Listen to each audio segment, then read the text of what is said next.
من البيت ومش هنغرم ولا مليم. حاجة من البيت وإن شاء الله بإذن الله تكون لكي ثواب عظيم. دلوقتي السكر غالي قوي، عندك كيس سكر في البيت زيادة، عندك ازازة زيت زيادة، برطمان صلصة، علبة شاي، مكرونة، اي حاجة من اللي عندك طلعي، يعني كيس وكيس وكيس. اللي عندك ان شاء الله طلعي كيس سكر واحد، ازازة زيت واحدة، برطمان صلصة، علبة شاي، كيس عيش يا ستي، اي حاجة وانتي نازلة خديها في ايدك واديها لحد من اللي بينضفوا، من العمال اللي في الشارع، بواب، في حتى موظفين دلوقتي والله محتاجين. فاحنا مش هنقصر مادام حاجة عندك في البيت مش هتأثر معاكي، طلعي منها وهتلاقي البركة عندك بتزيد وزيادة. جربي وشوفي، ولو عندك فكرة تانية قوليلي عليها. انا قلتلك عندك كيس رز مثلا كيلو، او انتي هاتيه وعبيه، كيلو واحد، نص كيلو، عدس، اي حاجة.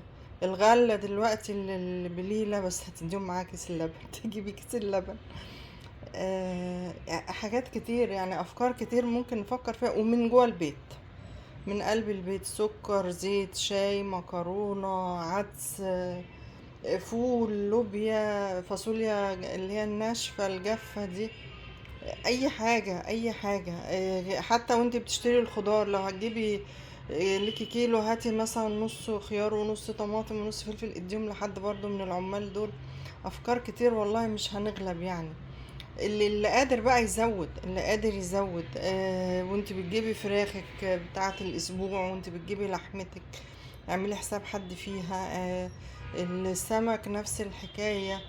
الفلوس طبعا انت حرة بقى، انت اعملي اللي انت عايزاه، المهم انت من عندك من البيت وتصرفي.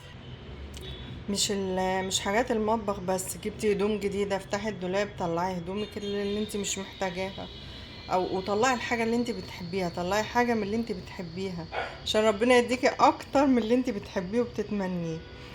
عندك هدومك، هدوم ولادك، هدوم جوزك، في البطاطين، في الملايات، كل حاجة.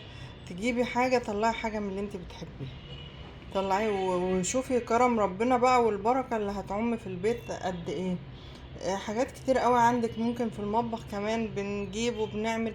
شوفي الزيادة اللي عندك، هتلاقي اللي انت مش محتاجاه حد غيرك بيحتاجه. اللي انت بتشوفيه عندك ملوش لازمة في غيرك بيبقى لا يبقى له لازمة عنده. ف اكرموا خلق الله، ربنا يكرمنا جميعا وربنا يوسع عليكم ويرزقكم اكتر من اللي بتتمنوه يا رب.